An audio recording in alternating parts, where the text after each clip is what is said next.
Professor Mati Hofman.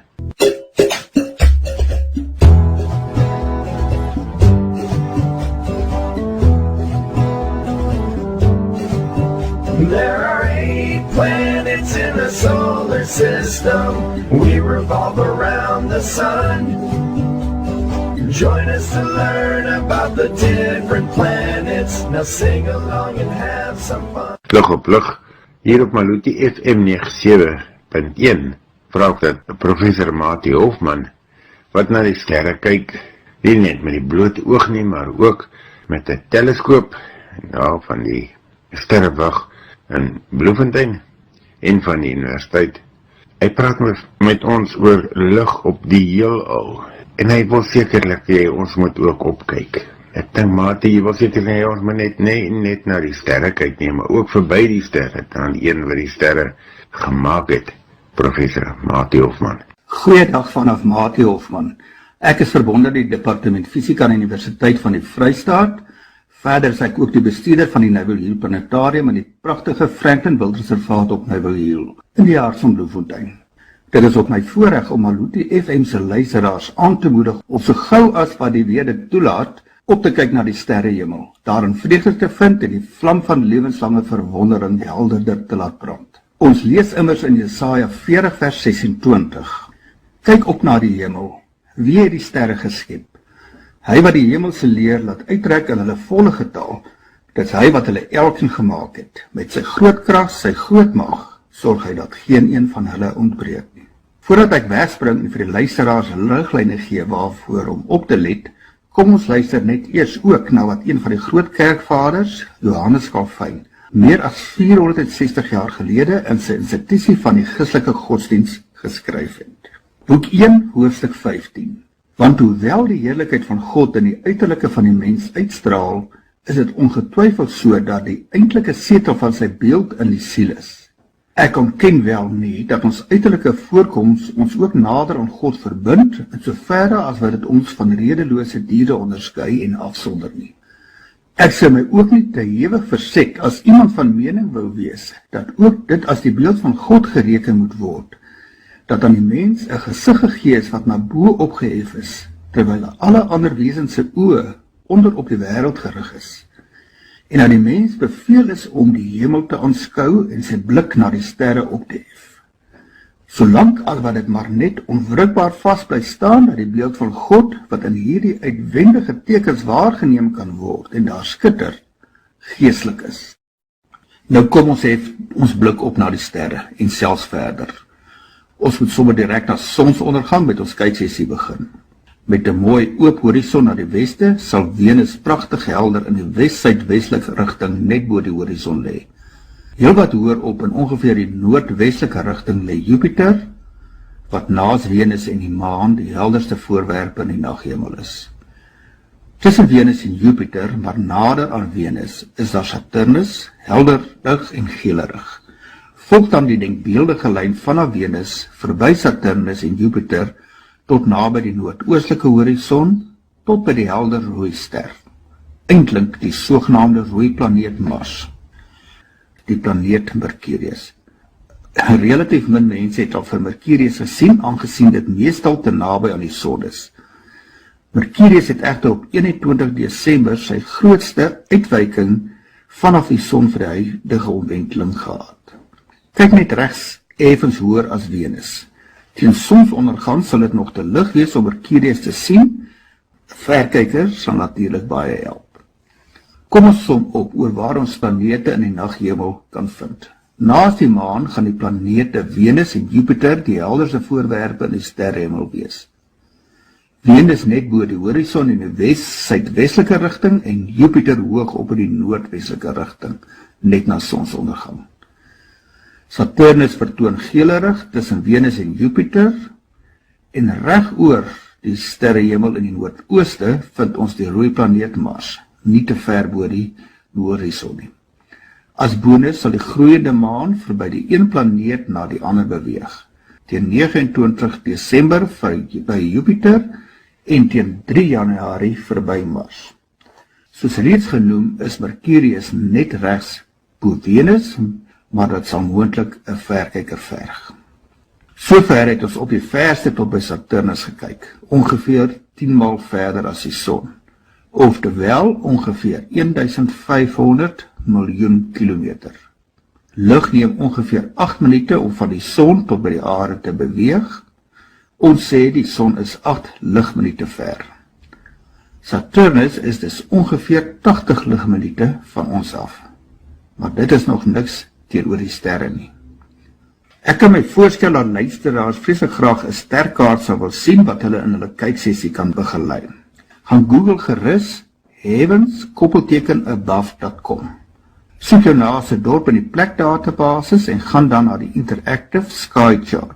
Sommige van ons sal dalk die kleinkinders moet naderroep om die ligting te kan kies. Dan is daar ook nog die Sky Guide Africa self vir 2023.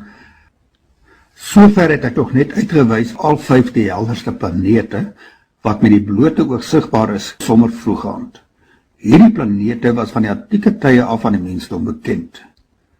Die woord planeet is afgelei uit die Griekse woord planetes, wat swerwer beteken. Die sterrekundiges kon duidelik waarneem hoe die planete teenoor die vaste sterre in die agtergrond beweeg. Die sterre beweeg wel ook relatief tot mekaar, maar dit verg baie noukeurige waarneming oor lang genoeg tydperke om die beweging deur teleskope te kan waarneem. Oor die tydperk van 'n mens se leeftyd sal ons by die blote oog geen verandering in die posisies van die sterre ten opsigte van mekaar kan waarneem nie. Dit is weens hierdie rede wat ons nog vandag dieselfde sterpatrone kan sien as die mense van antieke tye. Dit is waar die konstellasies vandaan kom. Ons lees byvoorbeeld in Job 38 vers 32, waar die Here met Job praat, sou jy die 7 ster met 'n band kon vasknoop of die band van Orion kon losmaak? Dit is meer as 2400 jaar gelede geskryf en in hierdie seisoen kan ons vroegaand na presies daar dieselfde sterpatrone gaan kyk. Gaan kyk eers na sonsondergang na die planete soos wat ek reeds verduidelik het. Dan vanaf ongeveer 7:15 sal die helder 3 konings duidelik net noord van oos bo die horison sigbaar wees. Die 3 konings verteenwoordig die band van Orion waarvan ons in Job 38 vers 32 lees. Die 7 ster is vandag meer algemeen bekend as die 7 susters, maar wag tot so na 8 namiddag om die pragtige stergroepie net links bo die rooi planeet Mars in die noordooste te kan sien. Kyk gerus met 'n verkyker daarna om baie meer as 7 sterre daaraan te kan sien.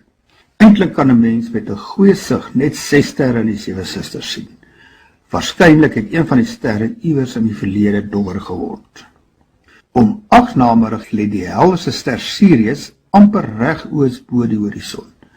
Die gebied tussen Sirius in die ooste en die 7 susters in die noordooste, dit is nou die rigtings vroeg aand, is 'n skatkis vir amateur en professionele sterrekundiges. Die 3 konings lê in die middel van die Orion-konstellasie. Stelle onderste bo jag ervoor. 2 helder sterre bo die 3 konings verteenwoordig sy voete en 2 helder sterre onder die 3 konings die skouers. Dan is daar ook 'n groepie dowwe sterre wat sy kop verteenwoordig en 'n groepie dowwe sterre regs bo die 3 konings wat die punt van Orion se swaard verteenwoordig. Die helderstes van die 2 skouers, amper reg onder die 3 konings, is rooierig. Dit is die rooi reus Betelgeuse. Aan die teenoorgestelde kant van die 3 konings as Betelgeuse is weer die helder wit ster Rigel, wat weer een van die 2 voete van Orion is. Met 'n verkyker kan mens 'n gaswolk, bekend as die groot Orion-nevel, in die punt van Orion se swaard sien. Dit is net regs bo die 3 konings. Die reuse gaswolk, wat hoofsaaklik uit waterstof bestaan, vorm 'n kweekhuis vir nuwe sterre. Ek het vroeër genoem dat die planeet Saturnus ongeveer 80 ligminute vanaf die aarde is. Hoe ver is die sterre dan? Selfs na die groot omwenteling die sterrekunde wat na Galileo se eerste waarnemings van die hemelvoorwerpe deur 'n teleskoop in 1609 gevolg het, het die sterrekundiges nog geen benul gehad oor die afstande na sterre nie, behalwe dat dit so ver was dat die groot hoeveelheid leë ruimte tussen die planete en die sterre deur baie as absurd beskou was. Eers in 1838 is daarin geslaag om die afstande na die sterre te meet. Ons weet vandag dat die sterre in ons Melkweg vanaf enkele ligjare tot 10.000 ligjare van ons af is. Die helderste ster Sirius Wat vroegaand in die ooste sigbaar is 'n skrale 9 ligjare van ons af. Daarteenoor wissel die afstand na die 3 konings tussen ongeveer 900 en 1100 ligjare. Die 3 konings het Arabiese name, van links na regs, soos wat ons hulle vroegaand sien, Mintaka, Al-Nilam en Al-Nitak. Die Orionnebel en Orion se swaard is ongeveer 1500 ligjare ver. Ons fokus nou op nog een groepie sterre in die Orion-omgewing, die mooi Hyades sterswerm. Onthou, die 7 susters staan bekend as die Pleiades. Links onder Orion en die 3 konings is 'n helder groepie sterre in die vorm van die letter A, wat om 8 namiddag effens skuins na links oorhel ten opsigte van die noordoostelike horison. Die helderste ster in die Hyades is die rooi reuse ster Aldebaran. Dit is die regter onderkantse ster van die A. Die Hyades verteenwoordig die kop van Taurus, die bul, wat in die mitologie in 'n geveg met Orion is. Aldebaran verteenwoordig die rooi oog van Taurus. Heel opwindend is die rooi planeet Mars, tans net links onder Aldebaran. Die luisteraars moet in gedagte hou dat al die sterre wat ons kan sien in ons eie Melkweg geleë is. Daar is net 3 voorwerpe wat ons by die blote oog kan sien wat buite ons eie Melkweg sterrestelsel of galaksie is. Dit is die groot Andromeda galaksie en die 2 dwerggalaksies, die groot en klein Magellaanse wolke. Geniet die sterrekyk. Professor Mati Hofman, van die sterrewag in Bloemfontein.